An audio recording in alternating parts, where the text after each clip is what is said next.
Papannapet police station పరిధిలో mobile ఫోన్లు పోగొట్టుకున్న బాధితుల ఫిర్యాదుల మేరకు పోలీస్ బృందం సిఈఐఆర్ పోర్టల్ ద్వారా ఆయా ఫోనుల ఐఎంఈఐ నెంబర్లను బ్లాక్ చేయగా విచారణలో 30 ఫోన్లను వివిధ ప్రాంతాలలో వినియోగంలో ఉన్నట్లు గుర్తించగలిగారు. సిఈఐఆర్ సమాచారాన్ని ఆధారంగా తీసుకొని పోలీసు బృందం తక్షణ చర్యలు తీసుకొని ఆ ఫోనులను స్వాధీనం చేసుకున్నారు. స్వాధీనం చేసిన ఈ 30 మొబైల్ ఫోన్లను ఈ రోజు బాధితులకు అందజేశారు. 30 ఫోన్లు రికవర్ చేసి బాధితులకు అప్పటి చాలా సంతోషం.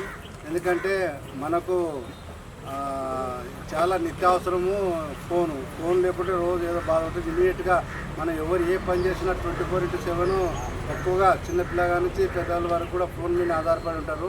అటువంటి ఫోన్ పోయినప్పుడు చాలా బాధ ఉంటుంది. పోలీసులు చెప్పినా ఇంకా రికవర్ చేయలేదని కూడా కొంత బాధ ఉంటుంది. అయినా కూడా మా పోలీసు కానిస్టేబుల్ శ్రీ నాన్సింగ్ ఎంతో కష్టపడి ఆ ఫోన్లు మీరు పోయిన తర్వాత మీరు పోలీసులు ఫిర్యాదు చేసిన తర్వాత ఆయన కష్టపడి రికవర్ చేసి, అంటే అవి వేరే వేరే జిల్లాల్లో వేరే వేరే రాష్ట్రాల్లో కూడా ఉంటాయి. అటువంటి వాడిని 30 ఫోన్లు రికవర్ అంటే చాలా గొప్ప విషయం ఒక నెల లోపల. ముఖ్యంగా నాన్సింగ్ను ప్రత్యేకంగా గమనిస్తున్న, అట్లాగే పాపన్నపేట ఎస్ఐ గారిని కూడా